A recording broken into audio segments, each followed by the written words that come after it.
Hello everyone, welcome back to the channel on NCERT with Madhvi. Today we are going to discuss the question and answer of chapter number 9, Soil. Question number 1. Take the most suitable answer in a question 1 and 2. In addition to the first है यहाँ पे in addition to the rock particles, the soil contains option number 1 air and water, option number 2 water and plants, option number 3 minerals, organic matter, air and water, option number 4 water, air and plants. तो यहाँ पे बताया है कि rock particles में जो soil रहती है ना तो उसके अंदर रॉक पार्टिकल्स के अलावा और क्या क्या रहता है। आंसर जो है वो है option number 3 minerals, organic matter, air and water. Question number 2 the water holding capacity is the highest in option A sandy soil, 2 clay soil, 3 loamy soil, 4 mixture of sand and loam. तो water holding पानी पकड़ के रखने की capacity कौन से soil में ज़्यादा रहती है, तो वो रहती है क्ले सॉइल में। तो यहाँ पे आंसर है option number 2 clay soil. Question number 3 match the items in column 1 with those in column 2। Column 1 में दिए है a home for living organisms, 2 upper layer of the soil, 3 sandy soil, 4 middle layer of the soil, 5th clay soil। Column 2 में option दिए large particles, all kind of soil, dark in colour, small particles and pack tight, and fifth option में दिया है laser amount of humus. तो यहाँ पे column 1 और column 2 में दो दिए गए हैं, उनको मैच करना है। तो फर्स्ट हम ले लेते हैं a home for living organisms. तो लिविंग ऑर्गेनिजम्स कहाँ पे रहते हैं, कौन सी सॉइल में रहते हैं, क्योंकि सॉइल है तो सॉइल तो आएगा ही। तो हम यहाँ पे ऑप्शन देख लेते हैं क्या क्या है हमारे पास। तो लार्ज पार्टिकल्स है, ऑल काइंड ऑफ साइल्स है, dark in colour, small particles and packed tight, and lesser amount of humus. तो ऑल काइंड ऑफ सॉइल में हमें मिलते हैं लिविंग ऑर्गेनिज्म, किसी भी टाइप की मिट्टी रहे उसमें लिविंग ऑर्गेनिजम्स रह सकते हैं ना। तो वो है। सेकेंड है यहाँ पे upper layer of the soil. तो upper layer of the soil कौन से कलर की रहती है, डार्क कलर की रहती है, उसमें ह्यूमस भी रहता है। तो वो क्या हो गया, dark colour. Option number C dark colour से मैच होगा यहाँ पे। Option number 3 question number 3 sandy soil. तो सैंडी सॉइल में क्या रहता है, तो ये मैच होगा लार्ज पार्टिकल से। ये जो ऑप्शन है लार्ज पार्टिकल उससे मैच होगा। फोर्थ क्वेश्चन है middle layer of the soil. तो उसको किससे होगा, मिडल जो लेयर रहती है तो उसमें क्या रहता है। अब हमारे बाकी के सारे हो गए, उसमें से बचा ई और डी। तो ई मैच होगा क्योंकि small particles and pack tight वो तो नहीं होने वाला है। और lesser amount of the humus ये मैच होगा कि जो मिडिल वाली लेयर रहती है उसमें ह्यूमस का जो अमाउंट रहता है वो कम रहता है। इसलिए आंसर है E lesser amount of humus. Fifth question है यहाँ पे क्ले सॉइल, तो small particles and packed tight. D option number D इसका आंसर है। Explain how soil is form, question number 4 पूछा गया है यहाँ पे। तो आंसर है यहाँ पे क्वेश्चन नंबर 4 का soil is form through the process of weathering. Weathering is a process of physical breakdown and chemical decomposition of rocks and minerals near or at the surface of the earth. This physical and chemical decomposition is primarily done by wind, water, and climate. As a result of this process, large rock pieces are converted into smaller pieces and eventually to soil. तो small soil जो है वो किससे बनती है, soil बनती है weathering process से बनती है। और वेदरिंग प्रोसेस में क्या होता है, तो जो सॉइल के जो पार्टिकल्स रहते हैं मीन्स जो रॉक्स रहते हैं वो टूटते हैं, फिजिकली टूटते हैं, और केमिकल डिकम्पोजिशन भी होता है रॉक्स और मिनरल्स का, जो अर्थ के ऊपर की जो सरफेस रहती है उसके ऊपर ही होता है। और ये फिजिकल और केमिकल डिकम्पोजिशन किससे होता है, तो वो होता है हवा, पानी और क्लाइमेट की वजह से होता है। As a result this process large rock pieces are converted into smaller pieces. तो बार बार ऐसी प्रोसेस बड़े बड़े पत्थरों को होने की वजह से वो छोटे छोटे पीसेस में आ जाते हैं और वो सॉइल बन जाती है।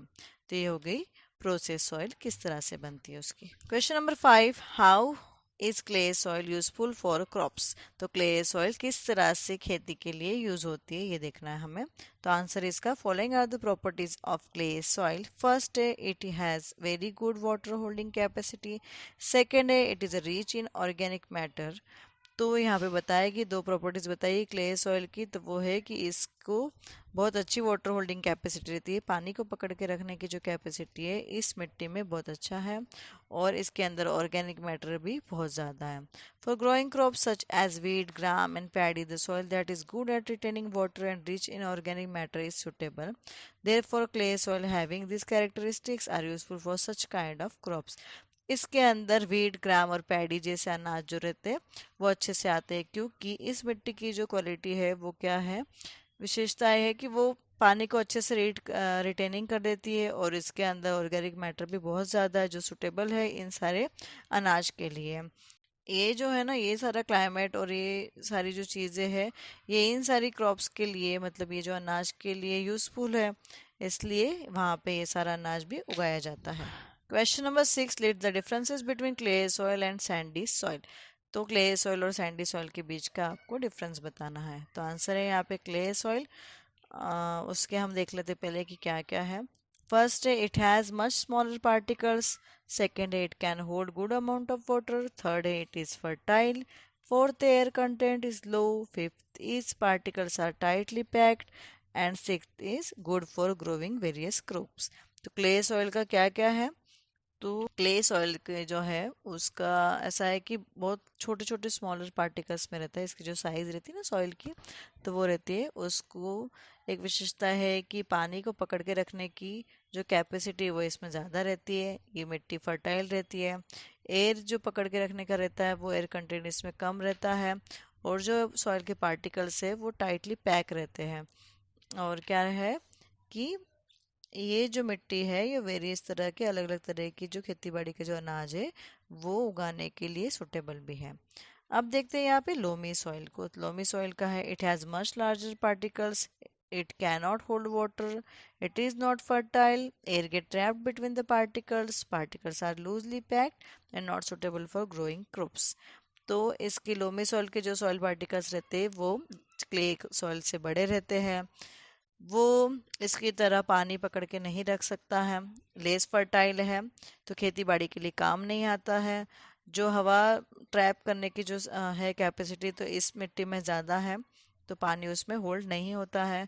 और पार्टिकल्स जो है सॉइल जो पकड़ है इसकी मिट्टी की, तो वो कम है।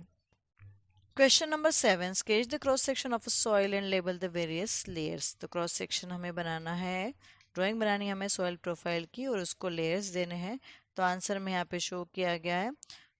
तो फर्स्ट ऊपर है ए होरिजोन। ए होरिजोन के अंदर क्या क्या रहता है, तो ह्यूमस रहता है, उसी के अंदर जड़ें रहती है सब पेड़ पौधों की, और जो टॉप लेयर रहती है उसे ए होरिजन कहा जाता है। तो जो हम खेती बाड़ी करते हैं या जो भी पेड़ पौधे रहते हैं ये इसी पे उगते हैं।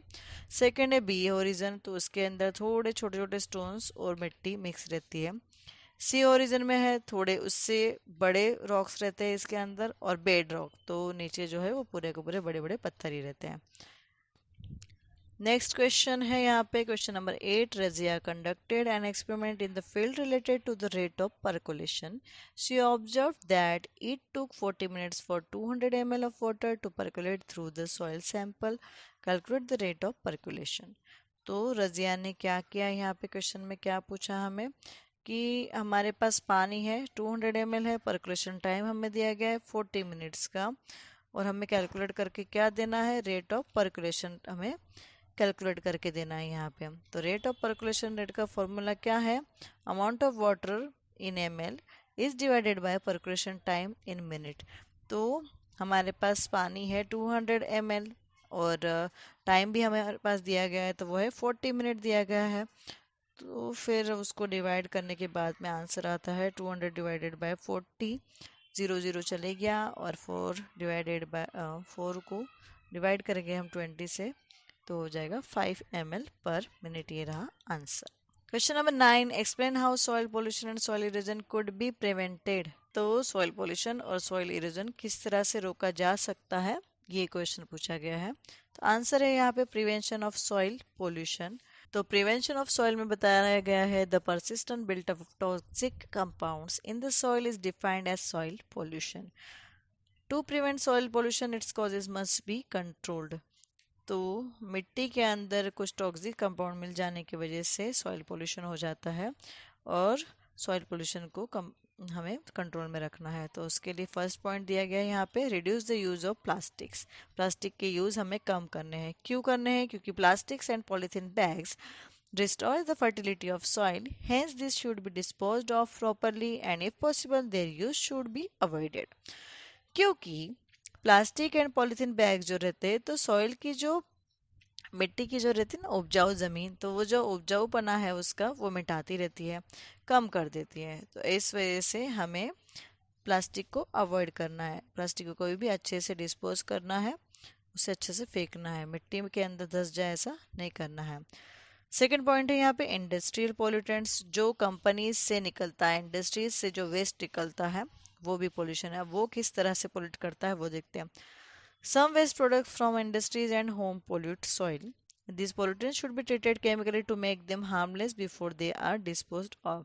अब कुछ कुछ जो केमिकल्स हैं तो वो निकलते हैं इंडस्ट्रीज से भी एज वेल एज घरों से भी निकलते हैं। तो वो अब जब भी हम छोड़ते हैं तो उसके पहले हमें क्या करना चाहिए, उसको केमिकल ट्रीटमेंट करके हार्मलेस जो चीज़ें हैं वो निकाल देनी है और फिर उसके बाद में जो बचता है उसका ट्रीटमेंट करके अच्छा करके उसे छोड़ना है एनवायरनमेंट में। थर्ड पॉइंट है इंसेक्टिसाइड्स। जो भी हम पेस्टिसाइड्स, इंसेक्टिसाइड्स हम डालते हैं, जो कंटुनाशक, कीटकनाशक, जंतुनाशक जो भी रहते हैं हम डालते हैं ना, फर्टिलाइज़र, सॉरी फर्टिलाइज़र नहीं है क्या, ये जो भी डालते हैं हम पेस्टिसाइड्स वगैरह खेती में हम लोग फ्रूट्स के ऊपर या सब्जियों के ऊपर हम डालते हैं, अनाज के ऊपर हम डालते हैं, तो वो सब भी हमें रोकना चाहिए। हमें नेचुरल खाद यूज करना है हमें, और इनका एक्सेस यूज होने की वजह से भी सॉइल पोल्यूशन होता है। अब नेक्स्ट पॉइंट है यहाँ पे प्रिवेंशन ऑफ सॉइल इरोजन। तो सॉइल इरोजन के लिए प्रिवेंशन हमें कैसे करना चाहिए, तो removal of the upper fertile layer of the soil, top soil, by strong wind and flowing water is known as soil erosion. जो ऊपर की लेयर रहती है, टॉप लेयर जो रहती है ना, top surface of the soil, तो वो जब निकल जाती है, वो किस वजह से निकलती है कि जैसे कि तेज हवा आ रही है या तेज बारिश आ रही है, बहता पानी अगर जा रहा है तो ऊपर की जो परत रहती है मिट्टी की वो निकल जाती है, तो वो चीज़ है soil erosion. Following steps can be taken to reduce soil erosion. अब ये सॉइल इरोजन कम करने के लिए हम नीचे दी गई ऑप्शन स्टेप्स यूज कर सकते हैं, उसकी हेल्प ले सकते हैं। तो फर्स्ट है यहाँ पे mass awareness to reduce deforestation for industrial purposes. Second है helping local people to regenerate degrading degrading forest. Third है प्लांटिंग ट्रीज। तो जंगलों को मिटाने से बचाना है, इंडस्ट्रियल पर्पस के लिए जो जंगल हट रहे हैं आजकल तो उसको रोकना है, कम करना है उसको। लोकल जो पीपल है उनको बताना है कि डिग्रेडिंग फॉरेस्ट अच्छा नहीं है, उसको फिर से बनाने की कोशिश हमें करनी है। और थर्ड है प्लांटिंग ट्रीज, तो हमें पेड़ पौधे लगाने चाहिए, ये बताया गया है। So last but not the least, question number 10, solve the following crossword puzzles with the clues given. तो यहाँ पे क्रॉसवर्ड पजल दिया गया है, अक्रॉस के ऑप्शंस दिए गए, तो देख लेते हैं कौन कौन से। Plantation prevents it, use should be ban to avoid soil pollution, types of soil used for making pottery, living organisms in the soil, as well as यहाँ पे दिया गया है डाउन वाले भी। In desert soil erosion occurs through clay and loam are suitable for cereals like this type of soil can hold very little water, collective name for layers of soil। तो ये सारा हमें अक्रॉस और down के दिए गए हैं, उस हिसाब से हमें प्रॉपर वर्ड लेके यहाँ पे डालना है। तो फर्स्ट अक्रॉस का ले लेते हैं हम, जो सेकंड यहाँ पे दिखाया गया अक्रॉस में, प्लांटेशन प्रिवेंट्स इट। तो प्लांटेशन करने की वजह से क्या होता है, तो इरोजन रुकता है, तो इरोजन यहाँ पे डाल दिया है। सेकेंड है फिफ्थ नंबर का, use should be ban to avoid soil pollution, avoid to soil pollution. तो सॉइल पोल्यूशन के लिए अवॉइड करना है हमें, ये फिफ्थ वाले में पूछा गया है, तो क्या अवॉइड करना है। अब फिफ्थ वाले में अक्रॉस भी दिया, डाउन भी दिया, तो हम उसके लिए डाउन भी देख लेते हैं।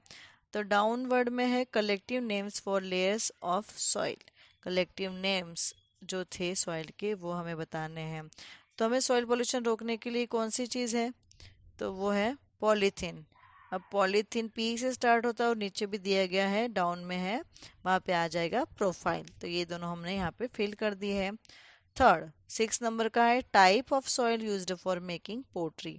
जो पोट्री के लिए काम आता है वो कौन सी टाइप की सॉइल यहाँ पे यूज होती है, तो वो कौन सी होती है, क्ले सॉइल। अब यहाँ पे कोई डाउनवर्ड नहीं है इसलिए हमने डायरेक्टली लिख दिया यहाँ पे क्ले।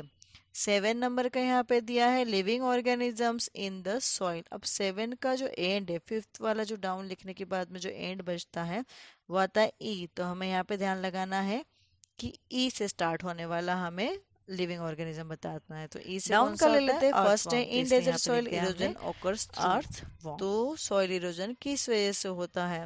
अब यहाँ पे कोई अक्रॉस वाला नहीं है तो सीधा सीधा हमने लिख दिया 4 नंबर का है तो आ गया 4 लेटर्स का है तो वेंडिया आ गया। थर्ड है clay and loam are suitable for cereals like. तो यहाँ पे आएगा वीट, क्योंकि बीच में आ रहा है, पॉलीथीन की स्पेलिंग खत्म होने के बाद में आता है ई, तो इस हिसाब से हमने लिख दिया वीट। वीट की स्पेलिंग में आता है ई, इसलिए यहाँ पे वीट ये ऑप्शन लिखा गया है। फोर्थ है this type of soil can hold very little water. तो इस टाइप की जो मिट्टी है वो बहुत ही कम पानी पकड़ के रखती है, तो वो कहाँ है? सैंडी, डायरेक्टली लिख देना है यहाँ पे। और फिफ्थ वाला हमने लिख दिया है प्रोफाइल ऑलरेडी। सो एवरीवन, यहाँ पे हमारे लेसन के क्वेश्चन आंसर खत्म होते हैं और मिलते हैं हम नेक्स्ट वीडियो में। किसी भी पॉइंट पे ये वीडियो पसंद आई है आपको तो प्लीज़ लाइक शेयर कर देना और सब्सक्राइब भी कर देना। सो मिलते हैं नेक्स्ट वीडियो में। Till then you guys bye bye and lots of blessings to all of you.